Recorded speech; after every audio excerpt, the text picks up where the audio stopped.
अपना नाम और परिचय बताएं। चौधरी हृदय राम वर्मा, राष्ट्रीय उपाध्यक्ष भारतीय किसान मजदूर संयुक्त यूनियन। सर यहाँ कैसे करते हैं? ये आज का हमारा कार्यक्रम किसानों के आने वाली जो दिक्कतें हैं उन पे एक विचार गोष्ठी के रूप में आज का यहाँ आयोजन किया गया था इस शहीदों की धरती पे।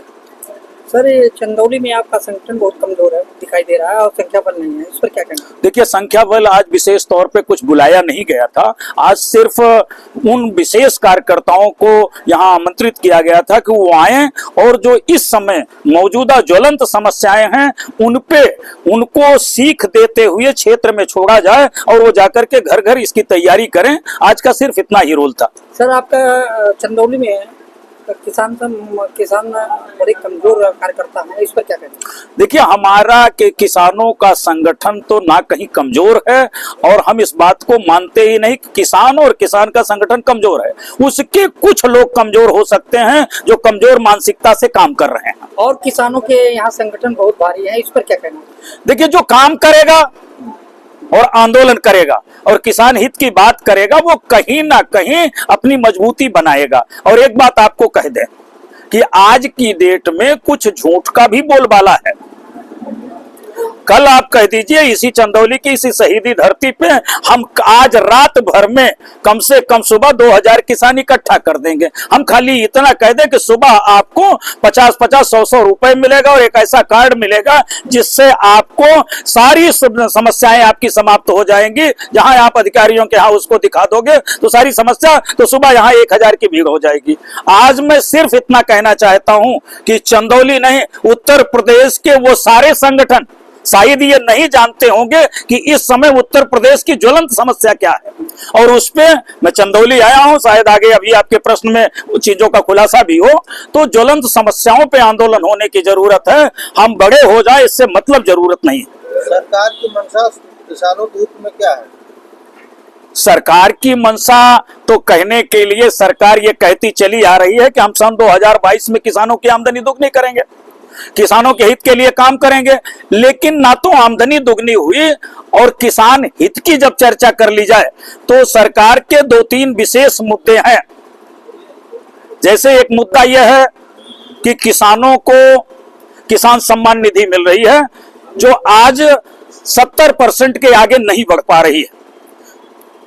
30% किसानों को उनकी आई उनकी कट गई, उनकी आई उनकी कट गई, उनकी नहीं उनकी फीड हो रही है। और फीडिंग की व्यवस्था यहां से लखनऊ तक बिल्कुल फेल है। उसी 70% में काम चल रहा है। एक व्यवस्था यह है कि किसानों की फसल बीमा योजना पे किसानों को वो फायदा नहीं मिल पा रहा है जितना फसल बीमा में काम करने वाली पूरे भारत के किसानों से आमदनी के 10 गुना ज्यादा वो फसल बीमा कंपनियां कमा ले रही हैं और किसानों को उसका कोई फायदा नहीं मिल रहा है। जब तक फसल बीमा योजना में छुट्टा जानवर, नीलगाय, सुअर ये नहीं शामिल किए जाएंगे तो ये एजेंसियां कमाती रहेंगी और हमारा किसान मरता रहेगा। ये है तो सुविधा किसानों के लिए। पिछली साल जब हमारी बात भारत सरकार के कृषि एवं समाज कल्याण मंत्रालय भारत सरकार में प्रमुख सचिव से, कृषि मंत्री से इस बात पे चर्चा हुई तो कोई भी कंपनी इस बात को अपने फसल बीमा में लागू करने के लिए नहीं तैयार है और हमारी सरकार उस पर जोर देने के लिए नहीं तैयार है कि फसल बीमा में छुट्टा जानवर, नीलगाय और सुअर को शामिल किया जाए। तो फिर हमारी फसल बीमा का कोई लाभ नहीं है। नंबर 3, हमारी आमदनी जो सन 22 में दुगनी होनी थी, इसी सरकार ने बिहार में, माननीय जो हमारे प्रधानमंत्री जी हैं, इन्होंने बिहार में सीधा कहा था सन 2008-10 के चुनाव में कि हम स्वामीनाथन की कमेटी की रिपोर्ट को अक्षरशः लागू करेंगे। लेकिन लागू करने की बात कौन कहे, वो जुमला साबित बता दिया, वो तो जुमला है। तो आप एक बात ये नोट करें कि सरकार हमको लुभावने वादे जरूर कर रही है कि आपके साथ हम इस तरह करेंगे, लेकिन कर नहीं रही है। और अगर कर भी रही है तो उसके नेता, उसके अधिकारी और उसके कर्मचारी ये तीनों चर ले रहे हैं किसानों को और सरकार इधर ध्यान देने की जरूरत महसूस नहीं कर रही। किसानों के साथ दुर्व्यवहार हो रहा है और उसके बाद भी किसान दबाए जा रहे हैं सरकार द्वारा, अधिकारियों द्वारा, इस पर क्या कहना है? देखिए, जब सरकार ही लग जाए कि हमको किसानों को दबा देना है तो उसके अधिकारी इस बात को जरूर महसूस कर लेते हैं कि हमारी सरकार चाह क्या रही है। सीधी सी बात है, जब उत्तर प्रदेश का एक ऐसा मिनिस्टर, हमारे दो पुराने साथी जिनसे शायद अभी हम लोग आमने सामने परिचित भी नहीं हो पा रहे हैं, 2 बार मुलाकात हो चुकी है। मैं धोती कुर्ते में आज नहीं हूं, मैं पैंट शर्ट में हूं, इसलिए शायद कमांडर भाई जमुना सिंह जी, जो हम लोग पहले भी मिल चुके हैं आंदोलन में, भाई मुन्ना सिंह हैं हमारे साथ पुराने आंदोलन के साथी, दीनानाथ भाई तो हैं, लेकिन सरकार इस बात पे, आज आपको एक बात बता रहा हूं कि सरकार ने यह पहले तय कर लिया है कि जब सरकार सन 60 में पहला वेतन आयोग आया, मैं एक ही बात बार बार कह रहा हूं सरकार से कि कर्मचारियों का 7वां वेतन आयोग आ गया, 8वां वेतन आयोग की आपने घोषणा कर दी है। किसान का पहला आयोग कहां है, ये आप जरा बता दे कि किसान के लिए पहला आयोग कब आपने बनाया। किसान की समृद्धि की चर्चा आप करते हैं, मजदूर की समृद्धि की चर्चा करते हैं, लेकिन इनका पहला वेतन आयोग कहां आया है।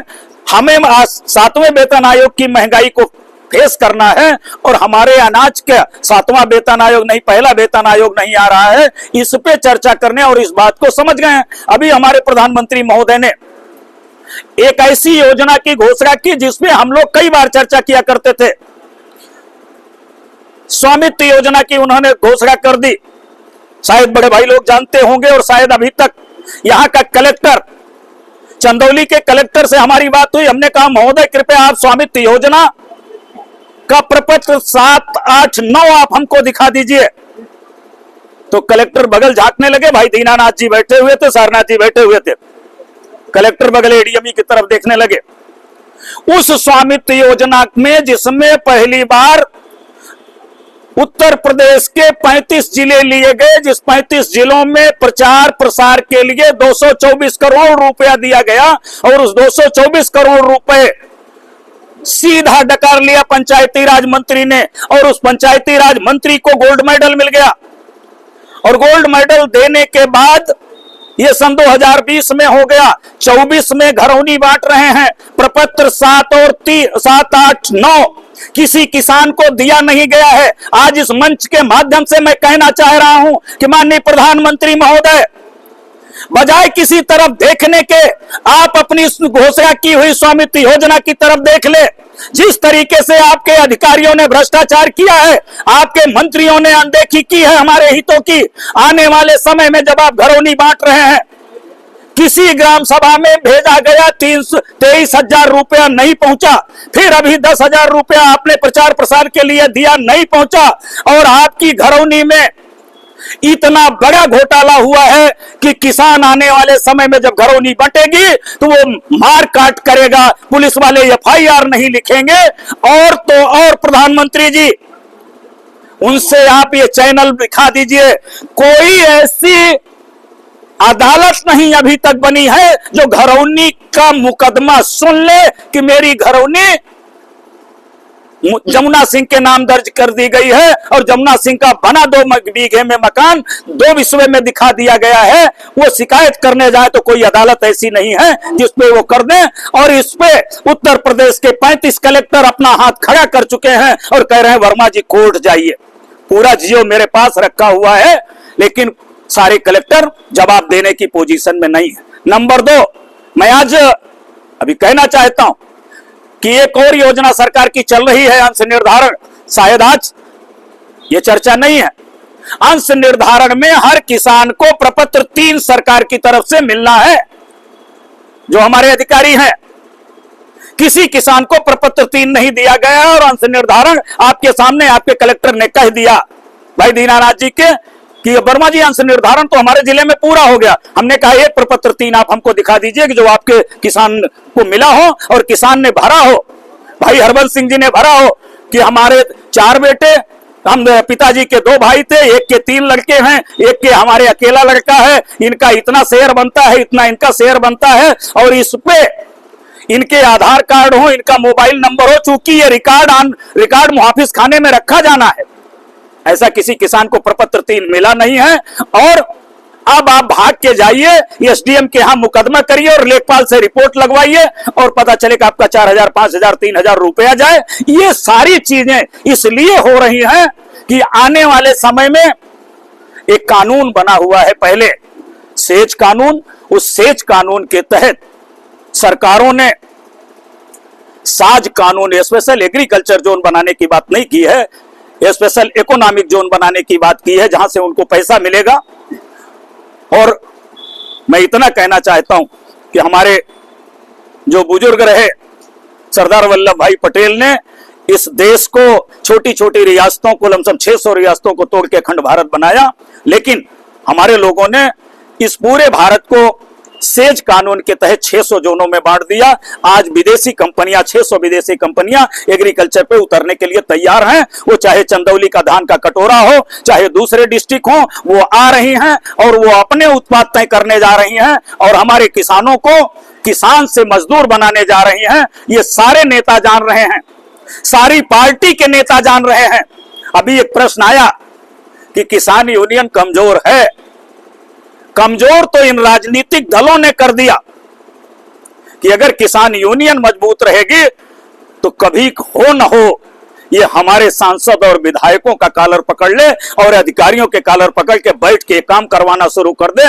और शुरुआत में जब चौधरी महेंद्र सिंह टिकैत के साथ हम लोग चले, उम्र 22 साल की थी, आज हम 67 साल के हैं। 68वां 1 सितंबर से शुरू हो चुका है, लेकिन उस समय हम लोगों के दिमाग में एक जज्बा था, तो हम लोग अधिकारियों के कॉलर पकड़ करके और काम करा लेते थे। बैठ जाओ, काम करो, नहीं तो आप जाओगे नहीं। चाहे 2 दिन बीत जाए, चाहे 3 दिन बीत जाए, तो वहीं बैठते थे, वहीं सारा जमला मंगवाते थे अपना और काम करते थे।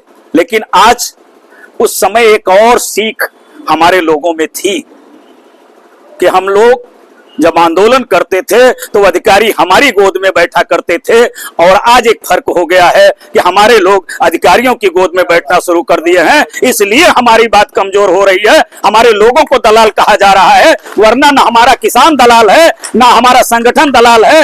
एक बात आप बता दो पत्रकार महोदय, कोई वकील क्या हमारा केस लड़ने की गारंटी लेता है? नहीं लेता। वो कहता मुकदमा दायर करो, हम तुम्हारे मुकदमे में 3 तारीख में फैसला करवा दें। जब मुकदमा दायर हो जाता तो तारीख पे तारीख 10 साल 20 साल चलता है। हमारे किसान यूनियन के लोगों से मैं सिर्फ एक निवेदन करना चाहता हूं कि आप झूठ बोलना बंद कर दो। कल संगठन खड़ा कर दूंगा। हम जितना बता रहे हैं उतना ही आप आगे बढ़ो, उससे ज्यादा आगे बढ़ने की जरूरत नहीं है। संगठन कल खड़ा हो जाएगा। और न चंदौली हमारा आज के 40 साल पहले कमजोर था और ना आज कमजोर है। धन्यवाद।